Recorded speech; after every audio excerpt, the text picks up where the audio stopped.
Hello members, and welcome to today's video. Pretty good day so far. I think the last series is going on right now, 100 Thieves Shopify.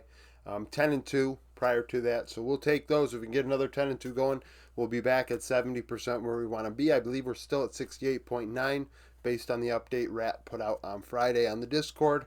If you'd like to participate in predictions with the Discord, you may. Nongshim DNF, Nongshim 9th, DNF 26th. DNF are ranked last amongst LPL and LCK teams. Why? Because the wheels have fallen off. Nongshim's played pretty good League of Legends. We're going Nongshim 2-0. It just is what it is. I mean, Pungyan might be playing. Even if that's the case, I do like Calyx in that matchup between the two young rookies. That's not to say that Pungyan is necessarily going to have a worse career, but Calyx has performed pretty well the last couple weeks. DRX HLE 2-0. This is 3 versus 22. Are we really all that shocked? I mean, UCal into Zeko, you'd like to think UCal could make that an interesting matchup, but otherwise, outside of that, I like Zeus into Rich. I like Peanut into Sponge, and then the bot lane duos, of course, go to HLE as well. LGD Ultra Prime, now that RNG season's done, joining OMG, we have teams trying to figure out who's going to be those top two teams that have an opportunity to go into spring playoffs, possibly. From this bottom group of 4, and LGD and Ultra Prime are there at 14 and 15. LGD with Nayu are a fun team. Ultra Prime are a young team as well, but I'm not too happy with the decisions they've made roster-wise. We're going to go LGD 2-1 because of Nayu. And honestly, they've played some really aggressive League of Legends. Their brand of league is high damage, and that's hard to keep up with. Thunder Talk, Weibo thought Weibo would win today. They lost. Weibo are the better team. They just lost 2-0. I thought they were going to win. Weibo have been losing lately quite a bit. We're going to go Thunder Talk 2-1. I'm torn on this one. I think this is an upset pick, and I think Weibo have just not been playing great. You know, I really looked closer at it yesterday. I said, oh, they've been playing great lately. And I looked and I was like, oh, no, that was a week ago. They've lost a couple times since then. You know, really think about, oh, well, they split with BLG 2-1 both ways. I would say that's pretty damn good for Weibo. But I overlooked that they had lost a matchup since then to Nip. So that is what it is. 1XM Feather are going to have to step it up, though. They have played terrible.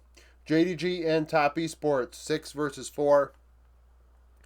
Tight matchup. Could go either way. You have two teams that I think, are in the top 8 in the world of major region teams. And essentially the world. So I could see either team winning worlds. If you told me tomorrow, hey, JDG is going to win worlds in 2025, I'd be like, oh, well, I'm not surprised. It's within the realm of possibilities.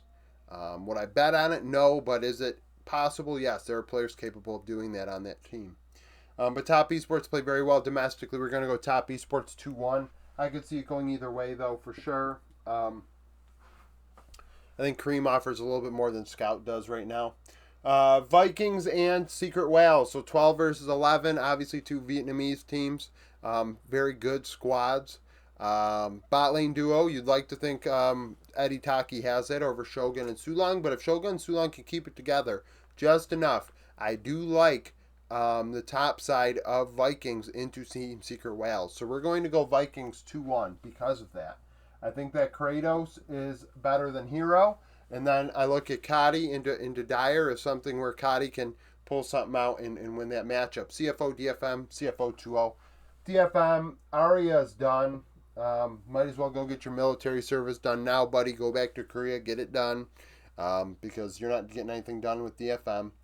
Vitality and SK. SK are 31st. This should be an easy win for Vitality and get them an opportunity to get into playoffs.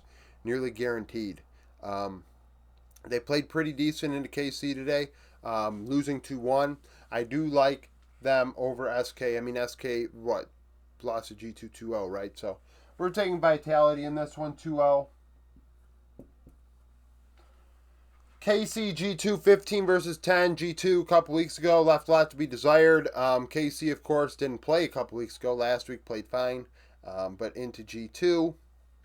I mean, which matchup we're going to get? KC, in my opinion, did not play all that well today. I'm taking G2 are. I'm taking KC 2-1. Home difference. Remember, this is a series being played in KC's arena. So they have the home field advantage. G2 have played in very hostile environments before. Obviously, Caps has played in the most hostile of environments and came out ahead. He is an international champion. So that is something to think about. Faria and Fluxo. Fluxo stink. Faria 2-0. Red and Loud. Red bring up Grevthar again to play alongside Aji. This is the roster they had in winter. This back and forth nonsense does not help much. You know, is this a better version of? I'm taking Loud 2-1. The Red's inability to like commit is a problem. I think that next week I would take Red, but with this recent change, I'm taking Loud. Just the continuity of Loud's a little bit longer as of recently. Obviously, Red ran this roster last season, but I'm taking Loud. FlyQuest 2-0 over Dignitas. This is a diffie for sure. Even if Fly player for fun game, I don't see them losing. Lions in disguise. I'm taking Lions 2-0. Lions prove they are the 5th best team in this region. They are the 5th best team. I think Saint and Henna by themselves make them the 5th best team. And then you take that plus the fact that Licorice is solid, Adi is solid, and Lions is just doing enough that they win and finished 5th in LTA North. So with that in mind, I'm taking them 2-0 over Disguised because Saint is a lot better than Abadage. Scary Jerry is definitely got his hands full. So, thank you for watching. Thank you for being a member. Hope to see you again tomorrow.